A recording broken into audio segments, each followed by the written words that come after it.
You're listening to the Recovered Life Show, the show that helps people in recovery live their best recovered lives. And here is your host, Damon Frank. And welcome back to the Recovered Life Show. It is Monday, August 8th, 2022. How you doing, Kristina Dennis? We've been off for a week here.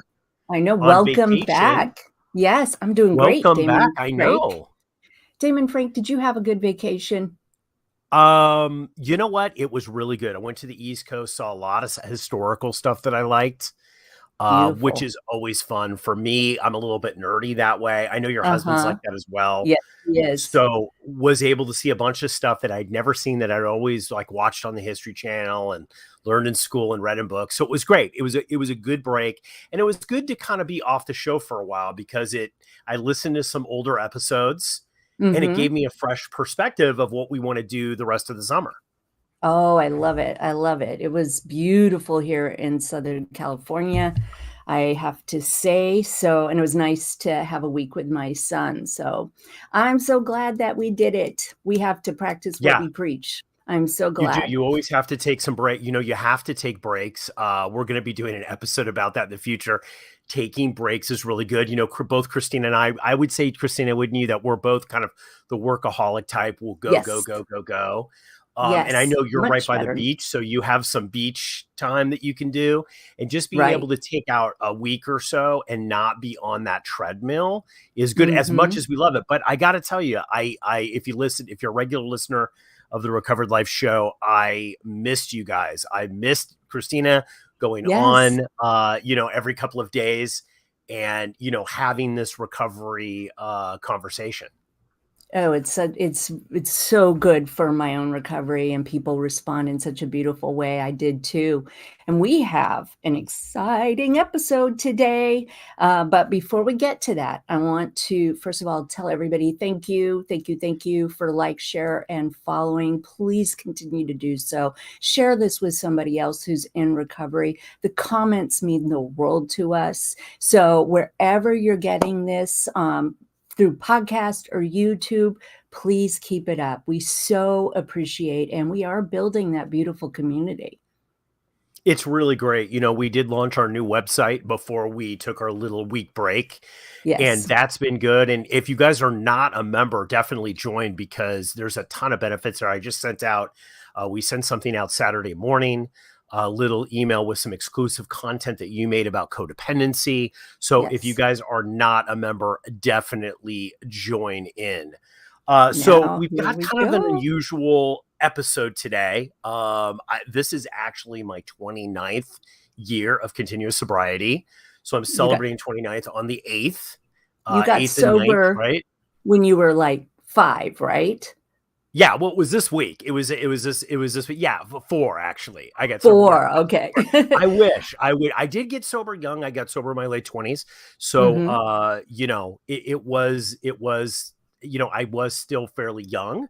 At that time, I was super young, like in the 90s, like super young. Now, not so much. Like I see kids that are coming in, they're, 16, 17, 18, 19. Crazy. Absolutely. I can't even imagine that. Absolutely. And, I was hoping that you would share a little bit about, what it was like. I too got sober at 27, and you're right. We were the young ones when we first got into the program. But I know many people who stopped drinking before they had before they became legal to drink. So it is possible. And I'd like you to know, this is 29 years in a row, right? Yeah, it's crazy. First of all, I'd have to say that if I was going to look back 29 years to this date where I was at, if you would have told me that I would have been, 1, living in Los Angeles, 2, recording a show called The Recovered Life Show, all about sobriety and people living their best recovered lives, I would have laughed at you. There'd been no way that this would be possible at all. It just was not in anything that I thought I would ever want to do. Right. So it's weird how recovery works, right? It is really weird how recovery works, because it will take you places that are great, that you never thought you would ever explore. Exactly. I mean, I'm in California, and that's not where I got sober. So what happened, Damon? What happened that Well, it's made you interesting. decide? My story is not tragically unique, although it's unique Okay. because it's me, right? Like I think Right. everybody has their own unique story, but it's been a long journey for me. I got sober in San Francisco, and literally 29 years this week, I found myself at a payphone on Geary Avenue. And if anybody Wow. knows San Francisco, it's a major thoroughfare that runs through Yep. to the beach, through the avenues on the other side of Golden Gate Park. And I was at a payphone, and it was early evening, and I was calling a 12-step group. Wow. And this one was Alcoholics Anonymous, and I'd never known anybody who was sober. I never had experience with him. I mean, no one ever talked to me about getting sober. I mean, doctors did, and people when I had run-ins and stuff with the typical, hey, maybe you should try this out. But sobriety, as we know it today, I never really knew anyone, and I came from a big family of drinkers, and it was never possible for me in my mind. I never saw that I could actually live a life sober. It just wasn't Wow. possible for me. Like I just wasn't in my consciousness. And we know that, Kristina, this is all about consciousness. And Yes. I, like any good alcoholic, I was totally honest, and I called Alcoholics Anonymous hotline from this Wow. payphone. So that tells you how dated that is. And I said, hey, I think my friend has a problem with Oh, alcohol. I They love said, it. well, I you love and your it. friend, and they knew, and they're like, you and your friend could go a block away and go to this little walk up, and there's a meeting there. And so ever since I walked in there, uh, I never have had a drink again, which is a miracle in itself, right? No But the kidding. fact of how I got there, what wasn't really traditional, it was like literally I had a voice inside me that said, hey, you have to stop this or you're going to die. And why Right. don't you call this thing Alcoholics Anonymous? And really, honestly, I'm trying to think back, Kristina, which is Mm-hmm. crazy. Everybody has these like little God shot moments in recovery, but I'm trying to think back to think, where did I hear about Alcoholics Anonymous? And for the life of me, I can't remember. I just, Right. I don't, it just came in as a voice that said, you should do this. Well, and it's so good that you share that because I mean, it sounds very similar to mine. I didn't think about Alcoholics Anonymous. I could barely remember. I think that they did a commercial. Maybe it was the only time they ever did a commercial where they passed candles and they introduced themselves. I'm Christina and I'm an alcoholic. It's the only time I ever remembered it. And I too had no idea that not drinking was a possibility. And maybe that sounds strange. And it's for me, one of the reasons why I love being involved in recovered life. And I love the mental health concern that our Gen Zs Yes. have and the openness. Because, in 97, when I got sober, and you must have been, let's try to do math here, 93? 93. Yeah. 93. Oh, look at that. My teacher would be proud. So in 93, people didn't talk about it, right? I mean, I didn't know, It like you wasn't as said. hip now. It wasn't Mhm. as hip. And I'll tell you, one of the interesting things about this is not only had I not known anybody who was sober, I had knew no one that was in Alcoholics Anonymous. I knew no one that was in NA. I knew no one that was in, drugs aren't really part of my story. Sure. Alcohol is my story, right? So Mhm. I want to stick to what's true for me. But I knew no one in the recovery community. I knew no therapist. I knew no, like literally for me walking in. And I'll tell you what a greenhorn I was when I walked in. So if anybody is afraid to go to a meeting because they might not know what's going on, like we're all control freaks, alcoholics, right? Sure. Sure. Especially when we're using. I walked in. I was shocked when they said that you can't drink again. Right. Like I was like, no, there's got to be another way.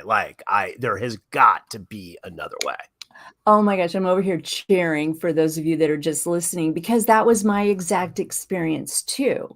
So, if you have a loved one who is, maybe not ready to hold on to this belief that you can have sobriety, everyday sobriety, you can do it for years at a time. um, let them feel that way for a little bit because I really believe that we get scared enough to go. At least that was my experience. And then after, a little bit gets revealed, after 3 months, you start thinking, oh, maybe there is a possibility I could do this. But I didn't come thinking that I was never going to drink again. And I was in outpatient rehab. And I really, really thought, this does what? No, I came here to learn how to drink. And I so think I needed outpatient rehab. I think I needed yes, that, but it wasn't a possibility for me at the time. probably.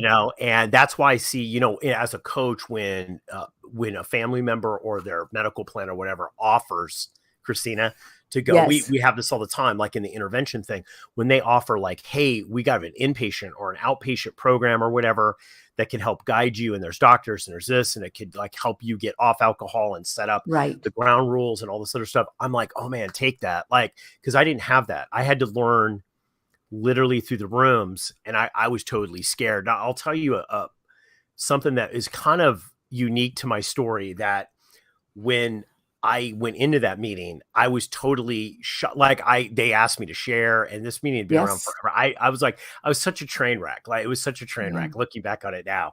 And that's why I have a lot of patience when I go to 12 steps and I hear people like have total meltdowns. But I was shocked. I was like, well, I can't be an alcoholic because I'm in college. And although I was Yes. barely making it through college, right? Like I can't really do that because like I made it through, like, and they were just looking at, they were so patient with me.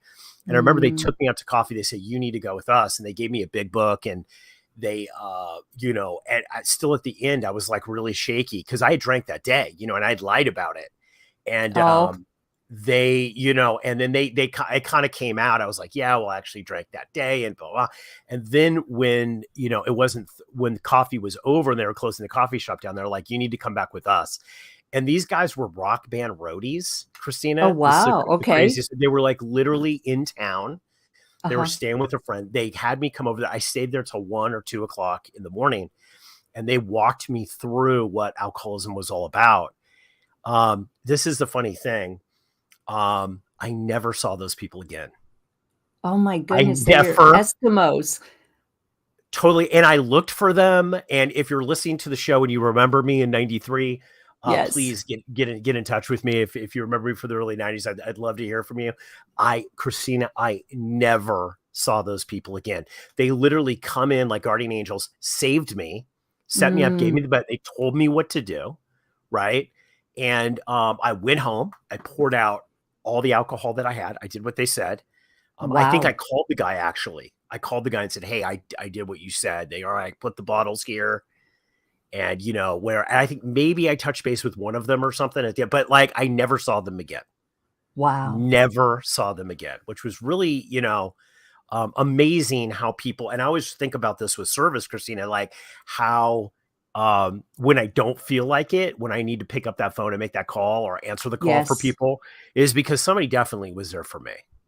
Right. Oh, that is such a beautiful story. I'm really glad that you shared it. It's, I'm sitting here trying to think about who helped me. And, I've shared this before when we did my birthday special.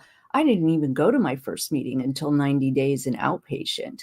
So it is an interesting, situation to see how each person gets sober and stays sober. And I know we've got to go to a break, but when we get back, I want to make sure that we talk about what you did next. And hopefully you feel like sharing some tips about new people in early sobriety and the family members around them and what they can do. It would be a beautiful blessing for us all. Absolutely. I will definitely share, I think getting sober is part of it, just getting the realization, having the opportunity to have a little bit of wake up call, but then staying sober long-term is really what it's all about. It's what our practice is all about, Kristina, right? Yes. Like, anyone can, maybe have a realization and shake off alcohol for a couple of weeks and then go back to it. Right. Like I've seen that a lot, but how do you stay sober long-term? I think that's the key and the thing that we offer. And let's dive into that when we come back from the break. Okay. If you are newly sober, trying to get sober, or you've been sober for decades and are looking to take your sobriety to the next level, the Recovery Breakthrough 6-week transformation concierge coaching program might be right for you. Have Damon Frank and Kristina Dennis Build a custom roadmap to get you on the path to getting what you really need. Receive hands-on concierge coaching and stay focused and productive with our daily check-ins. If you're ready to experience your recovery breakthrough and start the journey towards the transformation you deserve, book a free get-to-know-you call today and find out what is possible in your recovery. To find out more about Recovery Breakthrough and to book your free call, go to recoveredlife.us. That's recoveredlife.us.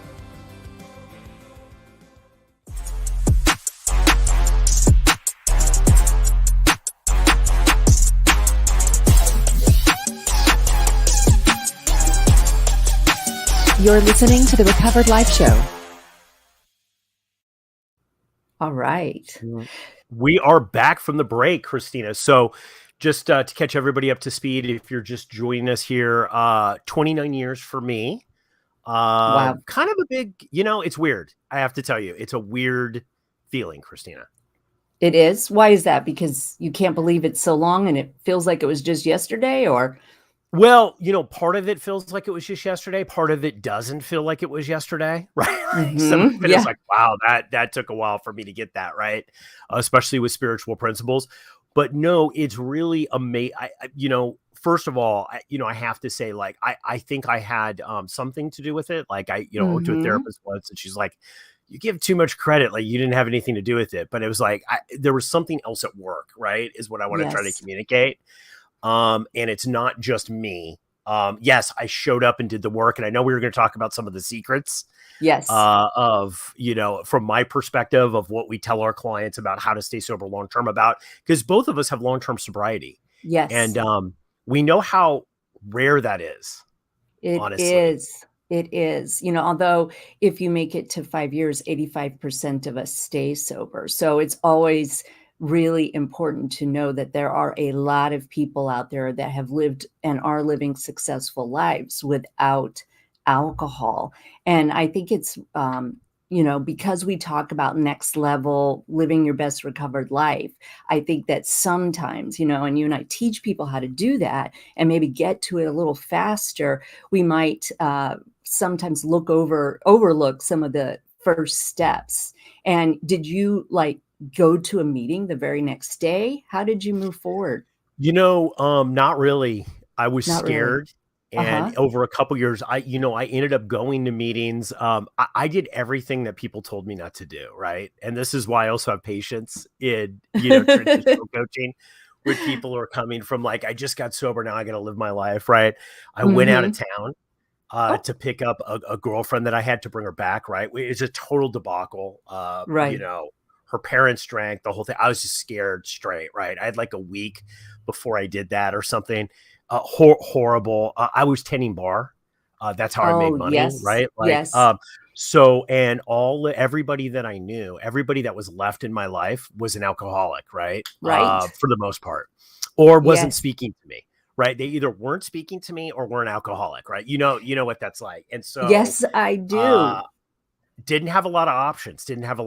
So out of money, out of time, have to stay sober. I ended up going to meetings like within a day or so. I was very sick. I didn't feel good like a lot of people don't when you're detoxing from alcohol.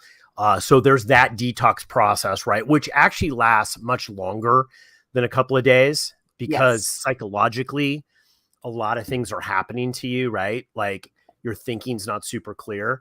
And then I met some people that totally changed my life. I got a sponsor, and he and his wife were both in the program, and they, shout out to Kevin, who's out there, and Christy, totally changed my life. I mean, I would not be here now if it was not for them. Right. And then the rest is, doing things a day at a time, which is the secret I think you and I want to talk about today. Absolutely. And it's obnoxious. I'm going to say that up front. You will hear this. I mean, and I learn this lesson probably on a daily basis. There may be a moment where I really understand I have to live one day at a time, but somehow I get a little slippery and I'm in the future and I'm in the past. And, it is so important to get someone to walk you through this process. And I'm glad you brought up about how sick you were, because, as interventionists, we know that statistically, alcohol is still the most dangerous drug to detox from.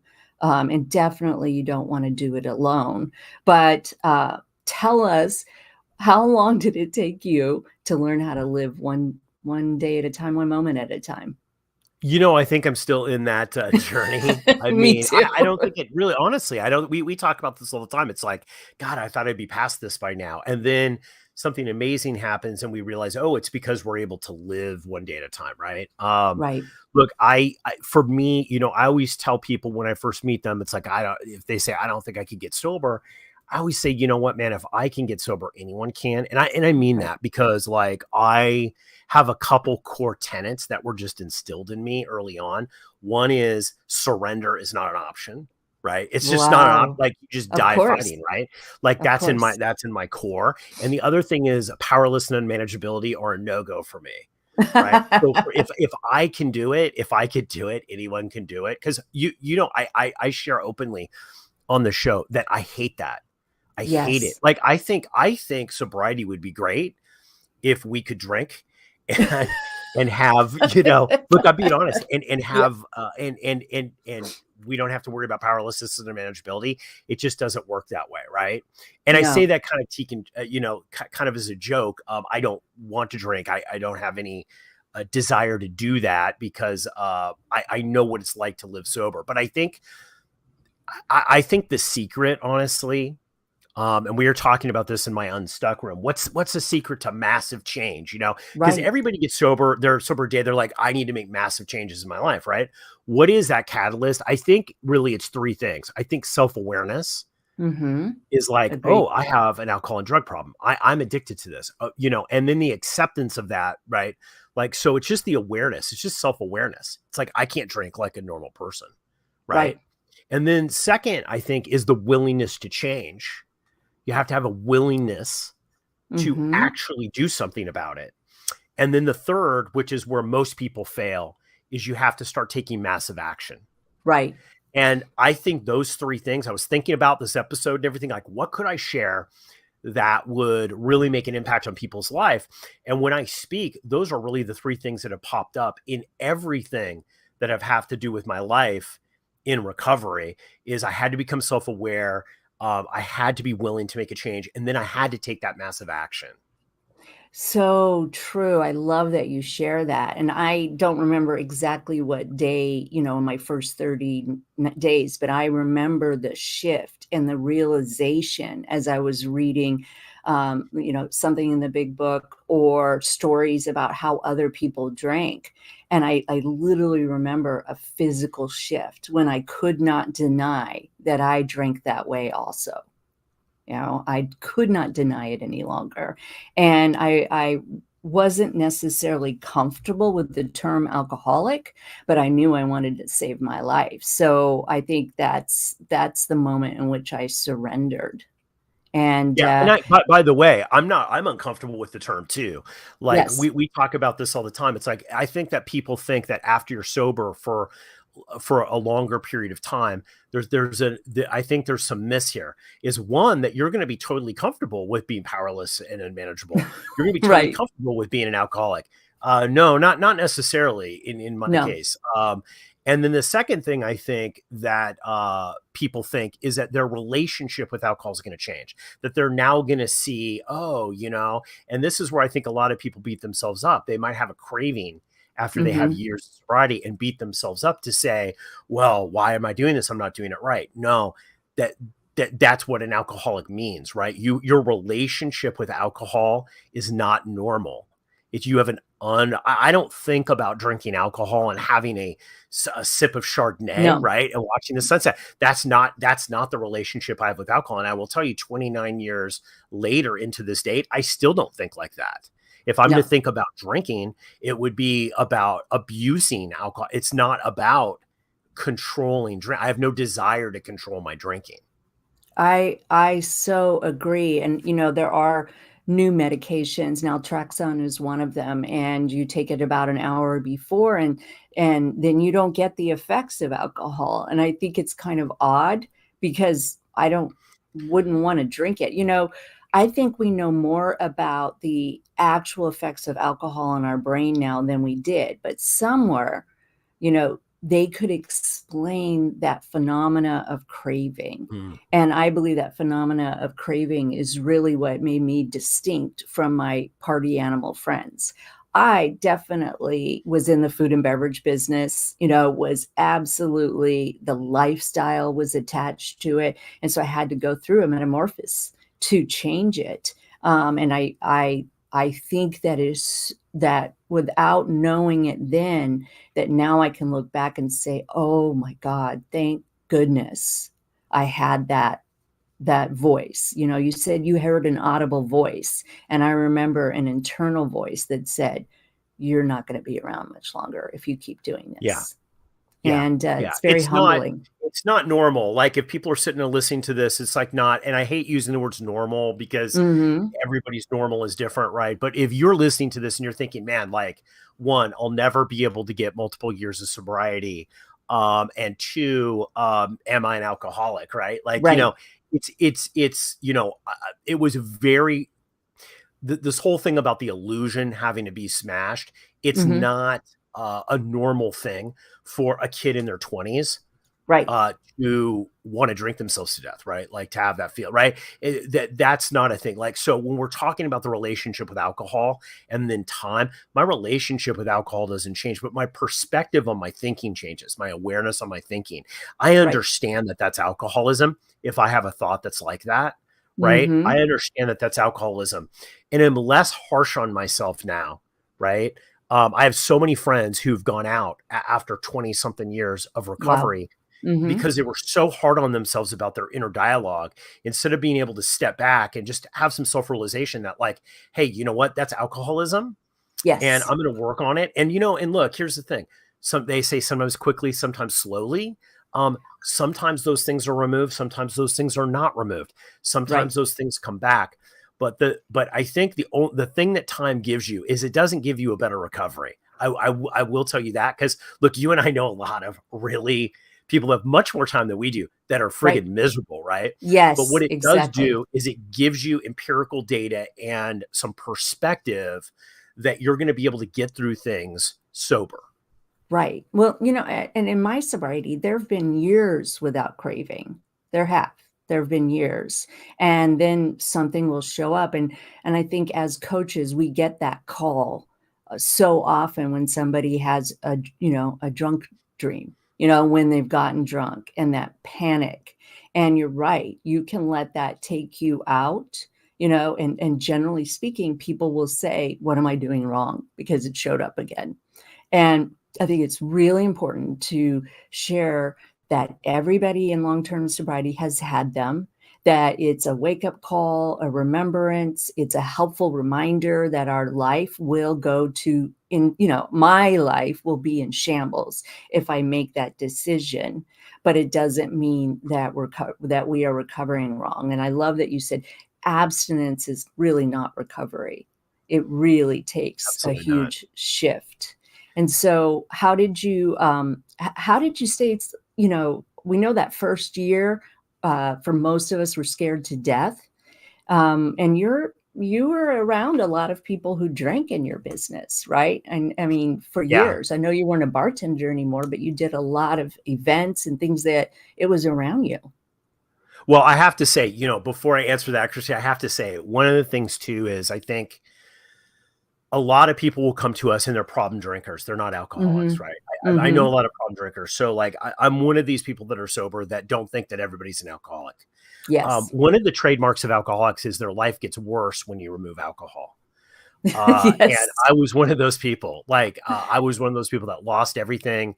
Friends, girlfriends, everything. Everybody broke up with me, right? Like it was like right. It was I was somebody. My life got considerably smaller when I got sober, and it was tough, Yes. I'm not gonna sugarcoat it, but I was sober. And I knew that something deep down inside, one of the things that I got early on is that I was lucky that the illusion that I could drink like other people was smashed. I wasn't walking around talking to myself, oh, I could just go have a couple. I knew I couldn't have a couple, like, Right. because that's where it had taken me, right? So I think that is good for one, is like if you can smash that illusion. And even not that it wouldn't talk to me, because the committee in early sobriety is different than the committee in later sobriety. When you have Right. time, it's, my friend says, it's cunning, baffling, powerful, and patient. It will wait for you more. Right. Early sobriety, that committee that talks to you is much more like a young puppy. It's just Mm-hmm. jumping. It's like, let's play, let's do it all the time, right? Yes. So your consciousness shifts throughout it. But one of the things that it's given me is the ability to know that no matter what happens to me in life, I'm going to be okay. Right. You know what I'm saying? Like I think that that's when you find people who have time, that have worked it, that are doing the deal. I'm not going to say that I'm not unhappy when things don't work out the way that I want them to, because that would be a lie. I'm very, me. I'm like I like to play full out and do the thing. I get very unhappy if I don't feel like he goes. But then there's a surrender of like, you know what? No matter what happens to me, no matter who comes and goes, no matter what life situation throws at me, if I stay sober, everything will be okay. Right. That's such a good grounding, for us to belong to ourselves. And I think it's so important for anybody to get a community and stay in that community. And they told me in the beginning, you will feel better. You will feel sadness better. You will feel anger better. You will feel guilty better. And, I really grabbed on to those behaviors that were geared toward emotional sobriety, which I think is how I've been able to stay. And I know you do a ton of work around that to make sure that that you are able to clean up, they call it wreckage of the past, and then therefore be able to have more evidence that shows you can make it through anything sober. And as long as you do, you have a fighting chance. Well, this is, I think one of the things that's interesting, that I know you and I talk about this a lot, is that when we talk about the self-awareness, the willingness, and then the action, I become self-aware of a lot of things. Mm-hmm. And then it takes me sometimes years to get the willingness. And then sometimes I'll balk on the action, or I'll do a little action and then go back and then say, well, I'm not as willing. Right. So it's more like an onion. I don't think, I think if people want to get sober, I think that they have to understand, especially family members, if they're listening to this, is that many people think that this is like, a self-help program, right? Right. Like, I'm going to somehow come in, I'm going to learn a bunch of stuff, and then I'm going to get to this new level, and then I'm not going to drink. I found it to be the opposite. I think it's more of a self-abandonment process. It's much more about what you're going to let go of in order to be able to get to a place where you can shed that off and get to a new place, right? So it's much more of an onion. It's much less of steps, right? Like, I'm now at 12 because I've done this, right? It's much more of an onion of where you're peeling back layers. And I think the secret to long-term sobriety is to not stop peeling that onion. When people stop, I think they become very vulnerable to a lot of different things that could lead to relapse. Oh, that lands so well. That's very, very good. And I also believe you have to let go of so much of what your ego has been telling you. You have to be willing to be the person in the room that stays humble and open to all of the things that are coming our way. Absolutely. And and I think, thinking back, I know we're right up at the end of the show here, but I think, like, looking back, somebody asked me, hey, like, what's the biggest thing that you have learned in recovery in the 29 years? Is like, and I've learned so much that I couldn't pick one, Of right? I course. can't just pick one thing and say, well, this is the thing, right? And I've made a mistake on that. Say, well, it's all fellowship. It's not all fellowship, Hmm. right? It's No. all internal work. No, it's not all internal work. It's a bunch of different stuff. I think it's be open. You know what? Be open to not knowing. One of the things that I was very certain about God and about who I was and everything when I walked in 29 years ago. I'm less certain about those things now. Yes. And I think I have a much better recovery because of it. I'm less certain Hmm. about things. You know, we hear things all the time in coaching. It's like, well, if you put this implant in you, you could do it. Right? Like, and I think it's just like totally crazy. And I'll explore it. I won't do it myself, but I'll like say, Right. okay, I'll look at that. You know, I'm not as closed off as I was when I first came in because I've realized I don't know what I don't know, and I don't Yes. know a whole lot. I say that all the time. The longer I'm around, the less I really know. But I do know that, and that's really the belief that is as long as I don't pick up, I will have options and choices, and I will, not have that second problem. If you have a problem and you pick up, you now have two problems. And so that's the beacon of today, this too shall pass. We will figure it out. And it always has. Well, I'll tell you, I don't miss alcohol. Mm-mm. I sometimes have missed what alcohol would do for me. Right. Right. And this is the thing that I think people in addiction learn is like they don't love it. Like if you're listening to this, you're like, my boyfriend, my kid, my whatever is like, Mhm. look, there's nothing great about it, right? No. When you're drinking yourself to death or using drugs, abuse, all that stuff.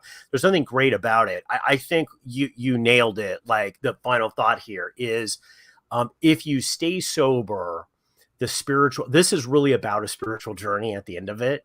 It It's not is. about alcohol. And I always say this is like, if you get that inner game right, it's like, I always say the analogy with strawberries. I said it the other day with the client that we were working on together, Kristina, is that if I ate strawberries and I broke out in handcuffs and everything was crazy and they almost killed me several times, when I found out that it was strawberries, I wouldn't be going and trying to order a strawberry shake or, Right. I wouldn't do that. Like people would go, well, that's crazy. You're allergic to strawberries, or if you're allergic to Yes. peanuts, you don't Yes. do that. But alcohol is a different game. It's not just the alcohol, right? It's It the sure isn't. result in which that it produces.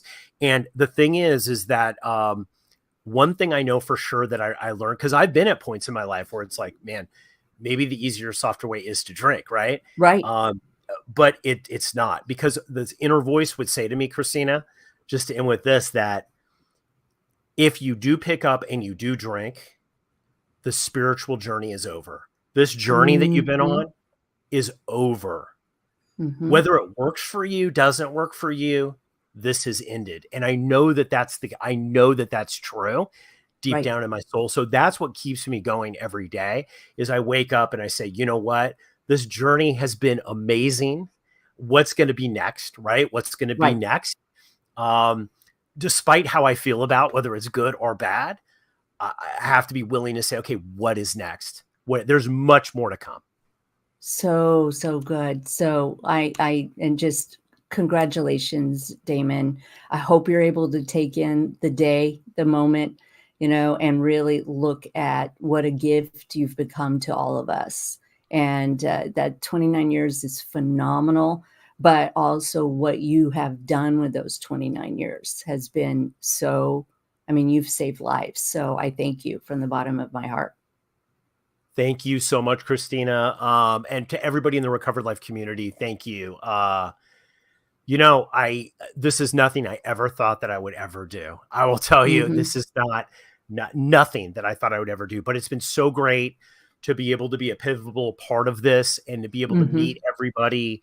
And, my final thought to all of you guys is that, you could do it. If you're listening to this and you feel it can't be done, think twice, because it can be done. You absolutely can do this. And, I hope everybody has their best recovered life, because that's why we started this, Kristina, is we Yep. want people not just to be sober. We want people to live an amazing life. So thank you so much, Kristina. Thanks so much for hosting this one.